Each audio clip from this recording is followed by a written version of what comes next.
Boye malamu vraiment bandeko balani émission na biso to kobengaka éveil de la conscience patriotique émission oyo ko sala bandeko na biso bandeko na bino bandeko na bango o boye bimini na kombo ya bloc de communicateurs conscients et patriotes to kolobaka ke conscience na patriotisme ndezo ko animer biso koleka ko communiquer de la manière dont nous le faisons bandeko balandi partout bozomi to tombe bino bolandi malamu. Kasi avant to kota na sujet du jour na lingaki bandeko ba se présenter pe to ko ba kota na sujet na biso na moko la lelo oyo kozala autour ya bilan ya mokonza mboka oyo ezali un bilan défendable et un bilan positif to kozala autour ya makambo wana lelo pe to ko beta masolo na sete sur bato ba koteleme la vision ya mokonza mboka bato ba lingi vision mokonza mboka ezala réaliser te ezala matérialiser te bato balingi peuple congolais lobi kuna atala mokonza mboka na lisu mosusu tokoloba bato wana bazali banani na émission oyo ndeko wa magosha kobanda ko se présenter papa mbote pe boyima ya mu vraiment na émission na biso mbote madame rakomona nga Mike Kadjebwe je suis communicateur ndenge bomesana déjà kolanda biso tozala pona kolimo ya bino mama makambo ezoleka na kati ya mboka na biso pona kopesa bino éclaircissement na ba makambo nyonso kana. Bien, merci Tolani Ndeko Mike, Tokozapé Ndeko Mopanzi, Azali vraiment à droite, Papa Mbote et Boé Malamu encore une fois dans l'émission Nabiso. Merci madame. Ngali Komonanga Meshordi Kazadi. Donc comme d'habitude, Toye Poto Panzanteke. Tout le Belabino, Bosolo Vérité. Tout le Belabino actualité politique et Amboka Nabiso. Merci beaucoup, Papa Lansuka Kosuki Sa Tokota vraiment na makambo biso mokona lelo. Merci madame. Na kombo nanga monsieur Erli Chilenyi. Toya na ba etandoike le ba message ko ba ke TV zali radio te pona ko tcha ba vérité nyonso na ko tcha vision ya mokonzi mboka ezala ba congolais ba yeba yango. Merci beaucoup ba congolais ba yeba vision mokonzi mboka. Ba congolais ko yeba vision mokonzi mboka bandeko balandi to komona ba action vraiment mokonzi mboka ko sala. Alobaka tsaka mokili mbimba témoin alobaka que justice et kozala biso politisé te to biso justice ezala ki politisé na mibo eleka ki 18 ans ata kolobelo ngombe na kati ya mutuka okita na arrêt suivante bakangi yo liberté ezala ki te démocratie na mboka na biso ezala ki te mais wuta mokonza mboka Félix Antoine Tshisekedi Tshilombo azwa mokonzi justice et tellement démocratie coûte vanda bakinois ba congolais nyonso to sepela na démocratie mais aujourd'hui tout monde ndenge indépendance la justice et salami bato balobaki que bakangi ndeko Béa François injustement a continué en prison injustement donc on comprend le contour de tout ça azobela bato babimi ba société civile babimi ba congolais babimi azobela fallait ba libérer akena kozata ba soins médicaux lelo to moni justice apesi liberté provisoire pour ba soins médicaux bato babaluki lisusu bakomi Félix asali la justice équipe ici François Béa tala boye bandeko na lingi to limbola congolais lingi nino juste tout mais comment ko limbola ndeko Mike a expliqué ba congolais. Est-ce que Kobima Yandeko François Béa ezali kokimisa na mayele topé abimi parce que justice esali mon salanango. Oui, ndeko nanga Exodus biso toko koloba boye. Justice tango ezo sala musala nango ezala muto azali kolo nango te. Et puis ce qu'il faut faire comprendre na bandeko na biso muto akangisa ki François Béa eza présidenté. C'est juste que les juges qui abandonnent le complot contre la République. Qu'on ça le complot contre la République, ils ont contre le président. Ils ont pour la bisonion, pour la binotou, peut-être le président de Moutouakangisa qui est. Nous avons dit que Atambola 15 la Mabé, abandonnent le plan naïe, va démanteler un mot Bakanga qui est. Tellement justice et Salim Moussala Nango va découvrir que moyen de garder les Kakapuna et Zate, va pécher liberté provisoire. Liberté provisoire est acquittement. Jusqu'à la décision finale est banité. Bon, à la carte à brancher dans ma chaîne à Bisso pour boyer ma actualité, n'est-ce pas comme ils ont évolué. Tous à la carte à présent pour nous Sabino que les lots et l'eau est salé mi boye lobby et l'eau est salé mi boye. Mais bon, à la précédente, il y a quoi applaudir. Tant que bande de bazo salamabé, wana batubazo bimate pour nous rolobanou. mais so déjà bakangami bayaka ebele nous telle personne nous telle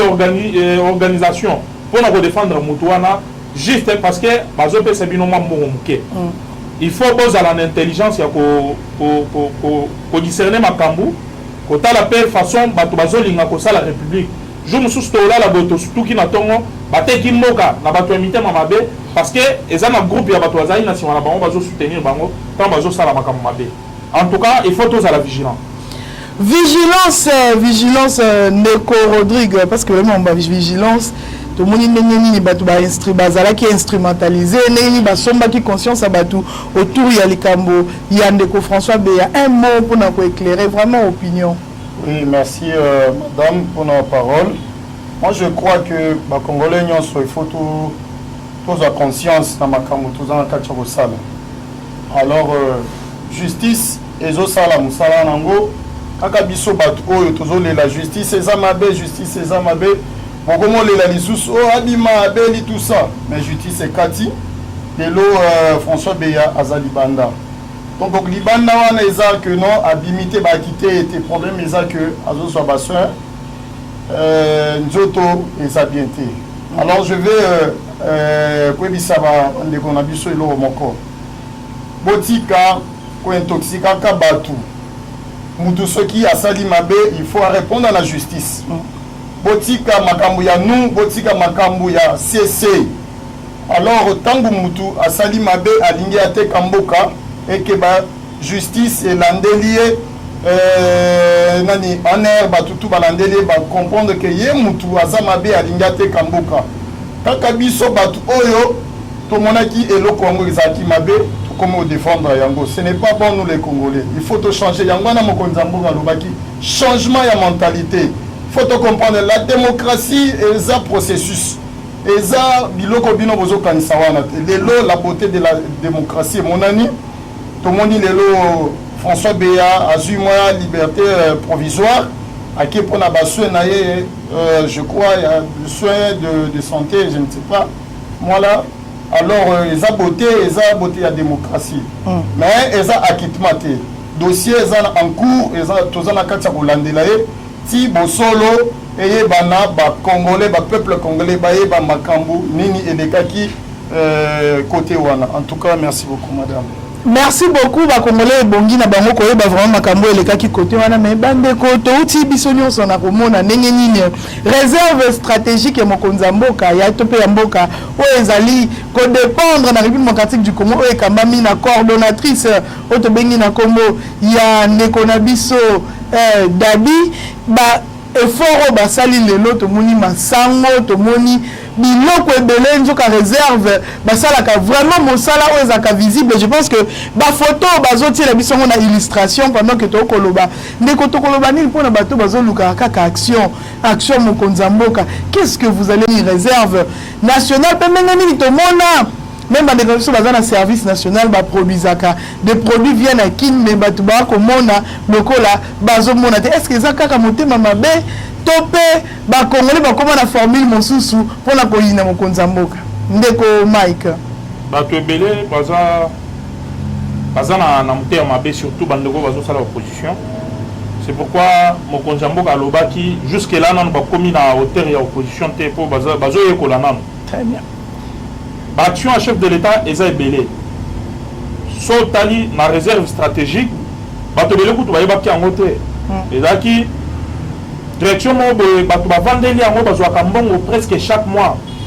Et ba sala ramsala te. Or, il y avait possibilité à reproduire ba madesu, masangu, mafuta, lelo. Et ça na bato bazo sala musala côté wana malamu. Bande bona biso baza kuna madame Dadi Bidiafu. Azo sala musala na ye na corda kizito wa landal pena de konabiso Didier Mundele. Bazo sala musala kitoko lelo tozana ba stock ya ba masango mafuta ba biloko ebele soki ozui sac moko ya madesu libanda okozo ngo ba 60-65 $, mais soki na réserve stratégique de la République au kokuta ke eza moins cher par rapport à nini wana. Donc tozo lancer un message na bande konabiso tout ba congolais. Bo kende eza juste à côté ya prémature biloko nyonso o tozala na besoin ezote kamakuna na moins cher parce que eza production en mboka na biso bo kende place wana bamakambo ya bien ezali donc toza na ebele ya koloba te parce que action na biso nde toza nango besoin elobela biso na place ya kosala trop démaquillé Baction elobela biso bato bele bakoluka adresse balobi adresse ezwami wapi ndeko Rodrigue est-ce que vous avez une image esika wapi adresse ezwami vraiment oyo bandeko bakozwa masango mpe vraiment mafuta na prix moko ya malamu mingi koleka et madame adresse eza place à Robunga te eza pembeni ekangami na primature okomona na portail ou bien porte bakomi réserve stratégique okota na kati okose renseigner na agent de sécurité akozala kuna kopesa bino baprix nyonso ekozala wana par exemple saki ya fufa masangu si c'est 34 000 francs si je ne me trompe pas 34 000 francs donc mosala ezosalema social o bandeko peuple congolais to bandeko zela yango wana ezo ya malembe donc changement eza processus et ya malembe yango wana lelo na réserve stratégique toza na masangu ya mboka na biso toza na bamadesu baloso donc na mboka si ya mwana mboka Félix Antoine Tshisekedi na basali nyonso la réserve stratégique qui est Cordaf Kizito na Tadi Bidianfu na équipe Mobimba ils ont la réserve stratégique donc tout pesibino le sako mingi merci pour na musala malamu bozana katia ko soutenir chef de l'état bozana katia ko matérialiser vision ya mokonzi mboka. Merci beaucoup ndeko Erli vraiment to moni structure oyo monene oyo ezali ya stratégie oyo wapi esika mokonzi mboka pe atie confiance na ye kasi mokonzi mboka esika wana atiaki mwana mwasi oyo akogere vraiment lolenge elongo bani un mot par rapport ya gestion ezosalama na kati ya réserve stratégique pe un mot na mokonzi mboka mpona mosala malamu oyo ezosalama na mboka na biso. Mama Exodus eloko ya liboso na kopesa longonya ya mokonzi mboka na mosala malamu azosala bao bazalaka matoi mangongi bao boyokaka te bomonaka te poke na réserve stratégique na ezala bato ya opposition bino mutu bopesaka message ya mabe o Félix asali nini nasali service national biloko eza déjà aro soki oza na mposa biloko kolia madesu loso fufu biloko nyonso eza mpona nini mpona motema malamu ya mwana mboka Félix Antoine Tshisekedi Tshilombo mpona vision na ye alingi oyoka te ke congolais alela esu nzala congolais ta ya kolela nzala esili biloko eza na prix moko ya moke biloko ya leta ya mboka na biso so boza nango mposa boleka na réserve stratégique eza so kobunga te omoni kadeko so komi na kadeko otuni réserve stratégique pembeni ya primature bakolakisa okoti wana osombi biloko olesa bana balia batonda biloko ya mboka na biso. Merci longo ya mokonzi ya mboka papa bonheur papa solution matondo mingi papa solution balobi saka loso moins de 40 000 c'est-à-dire 35 ou 30 ce qui est belé ça 38 ou 39 000 oyo ezala quitté parce que ce qui aussi ma biloko euta ka libanda na bande ko biso ya Asie oka kuna ba ko bete masola ba 70 80 000 mais on to ko produire biso moko eli ezali na prix mbala me congolais na mutema mabe balini ko somba te congolais na mutema balini ko ndima te bokene na avenir roi Baudouin bokozwa vraiment nyonso tozali ko luka tilapia ko lobate nzoka na bambisi na biso moko oyo bazala kala balak bazali pêcher bazali ko longo na mbisa Congo kene kuna na réserve stratégique okolia lolenge longo bani kasi bande ko to beta kama sola ba action ya mokonzi mboka po biloko elonga bisika utaka masango esika balona kango tilapia esika ba pêchaki ye fufu esika utaki po ya tina Kinshasa okoma na réserve ekosenga nzela ezala ndenge nini malamu mais nzela ezala malamu ezali parmi ma vision mokonzi mboka mpona ko désenclaver parmi ma vision mokonzi mboka mpona ko permettre tomonaki ndenge nini bandeko na biso est bakosenga ono tosala bacréer ministère mosusu apart ministère oyo existaka déjà ya intérieur bacréer ministère mosusu ya intégration nationale ministère de l'intégration nationale bokosenga mais soki banzela etongami intégration nationale ekosalama automatiquement avant non tokota banzela ndeko un mot par rapport à demande au bandeko ba ko sala ndeko maki na lingi vraiment yo limbola ngo mingi avant tokota banzela bato ki basengi basala lisusu ministère mususu o babengi ministère de l'intégration nationale boni oyamba ki vraiment nouvelle wana ngai sala ki nga passe comment que jusque là les appels na bato mususu bazo comprendre pas si mboka na biso ezo traverser te soki otali lelo ndeko na ngai armée congolaise azoli a plus d'1 milliard de dollars parce que toza na kati ya bitumba na côté est mais mbongo wana so tozalaki na guerre te peut-être ekoka kosalisa na makambo ebele tozoloba te ke ezosala mosala mabe chef de l'état tous les jours na baconseil des ministres azolobela train de vie ya bainstitution il faut diminuer. Comment est-ce que biso bato tolingi train de vie ya bainstitution est diminué tozolinga to bakisa lisusu baministère pourtant toza na besoin baministère mosusu ebanda kosangana baministère neti ya intégration régionale il faut ezonga na ministère ya affaires étrangères tozalaki na ministère ya oyo ndeko na biso décentralisation tolukaki ezonga na ministère ya intérieur. Comment est-ce que tu as besoin de créer sous le ministère pendant que tu as besoin souffrir dans le belete? Mboka na biso eza la face na ba guerre et belé. Moyen de identifier pour le moment exacté. Il faut tout le moyen de combattre ba tout nyonso wana. Problème to za pour le moment eza ko créer kimia na est. Ko créer kimia na est pour kimia kota kuna ezo senga te to créer ba ministère mususu bande ko na ngai. Tu as besoin to financer armée na biso, tous a besoin armée na biso ezala bien équipé, tous a la mindu qui a bien, tous a la bato e bazo sala musala wana, bazala vraiment na ba condition ya bien bazo mbongo na bango. Tous a besoin te ya ko créer ba ministère belé wana. En tout cas eloko wana na sepela na ngote, na moni pe importance na ngote. Na moni importance na ngote. Et tout le monde importance na moté mais to sengi au-delà on est de quoi sengi armée na biso ezala bien équipé même sur le plan diplomatique tous un diplomate fort ndenge lelo papa Christophe Lutundu là ko sala musala malam to pesi vraiment beauté bisika son excellence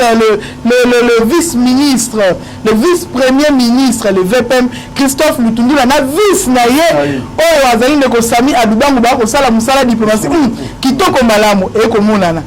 likolo na moi esengi na biso bolingo ndeko ntango tolingani mpe toza na patriotisme tokoteka mboka te tokodénoncer infiltration tokotika te mindele baye basaka na biso mpona baminere na biso toboma na biso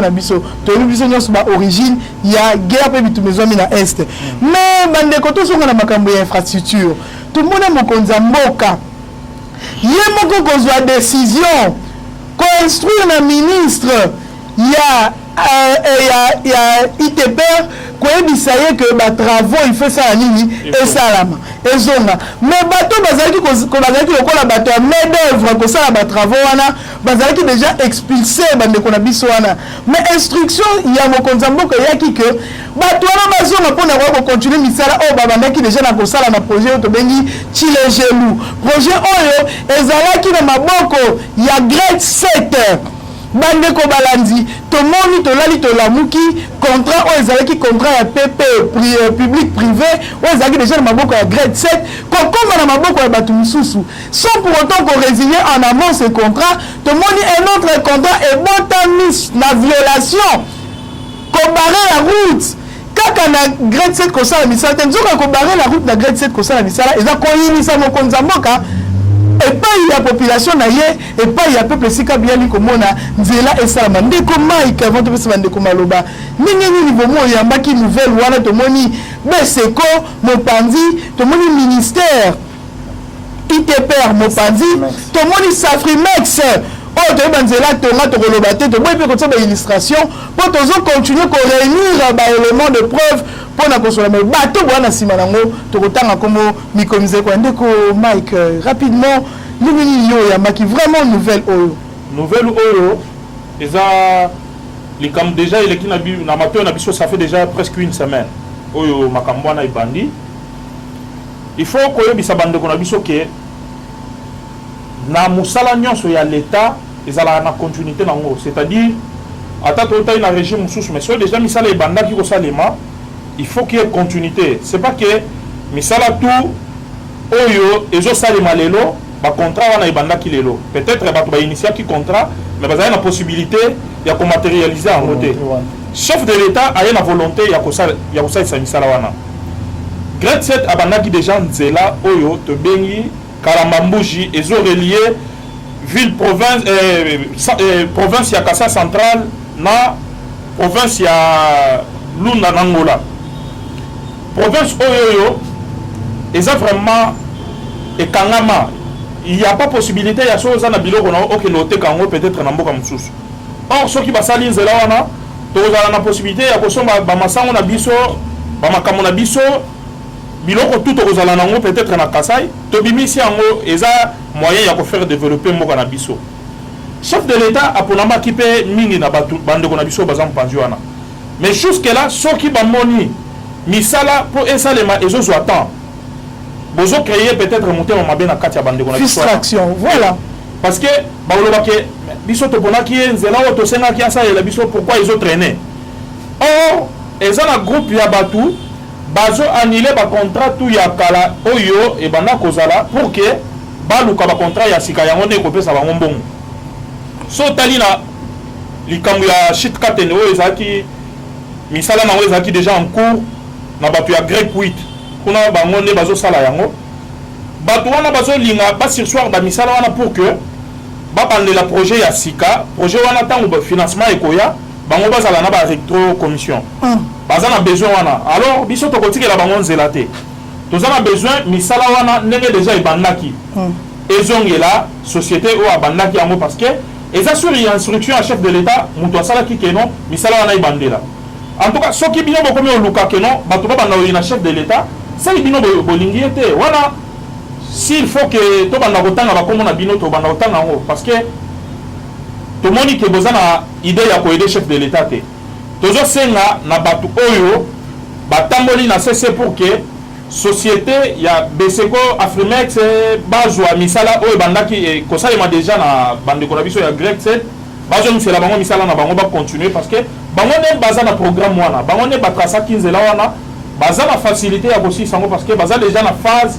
oyo tobengi na katikati baza déjà na katikati ya misala pas na phase finale baza na katikati ya misala parce que déjà batrasa nzela batomisaki yango ntina suka batrafic ebanda déjà kosalema mais ezaki vraiment na bacondition ya bien te tozosenga na bandeko na biso wana baluka moyen ya koranger makambo parce que d'ici là tobanda kotanga bakombo na bino chef de l'état ayokaka biso chef de l'état so ayoki déjà bamakelele ebandi ndenge tobandi boye eza pour que bo rendre droit na bato wana ba se sentir quand même bien na mboka ya bapaya parce que société wana eza société na biso te baye na mbongo na bango mpona koyede biso il faut tozala mpe na volonté ya kovandisa bango à l'aise na kati ya mboka na biso en tout cas na kozwa temps ebele te essentiel eza ke boyeba déjà ke raison na bino ya bamalfaiteur déjà toyebi yango toza déjà na badossier tout toza na baélément nyonso oyo tokoya kofunda nango bino boluka te peuple ayi na bino parce que toyoki bino nyonso bozobongama déjà bokoki kopostule na 2023 en tout cas boyiba mbongo ya peuple te mpo bokende osala nango bacampagne toza na besoin mbongo ya peuple esalela peuple wana mosala nzela wana esalema ezala mpe elembo ya keno chef de l'état ntango toponaki ye asalelaki biso boye asalelaki biso boye asalelaki biso boye en tout cas il faut se retirer il faut se retirer tokotanga bakombo ndenge ndeko alobi kasi bandeko mpe kuna na avenir lulwa bakolepia bandeko mpe bazwami vraiment na avenir mascar bakolela na kandanga balobi érosion yango ekomi biso na porte ya ndako érosion elinga ebuka ndako na biso mais grade 7 oyo bapesaki confiance na mokonzi ya mboka asala nzela tomoni ndenge nini badetourne vision oyo ezalaki ya kosala vraiment nzela bandeko balobi kala te tokokota na kati ya érosion bandako mpe bavie na bana na biso tokokende na érosion ndeko grade 7 bazokontinue koétouffe yango tomoni ndenge nini groupe mobimba bato bavandi bamanigance bavandeli vision mokonzi ya mboka baza na projet okende kopostule na mbongo mpona koluka société ya sika lelo basala mosala mais oyo mokonzi ya mboka apesaki eza lokola barespecte ordre to mpe parole ya mokonzi ya mboka te. Qu'est-ce que vous avez concrètement à dire? Oui, merci madame. Makambo oyo tolobelaki yango une fois toza na kati ya kozwa baélément nyonso po toya ko dénoncer ou bien ko citer bakombo ya bato oyo baza na kati ya nani ya stratégie wana ou bien kimoyibi wana bazwaka bambongo ba fin du mois bapesa bango bambongo. Alors si aujourd'hui les lots Greg 7 vous ont étouffé bango,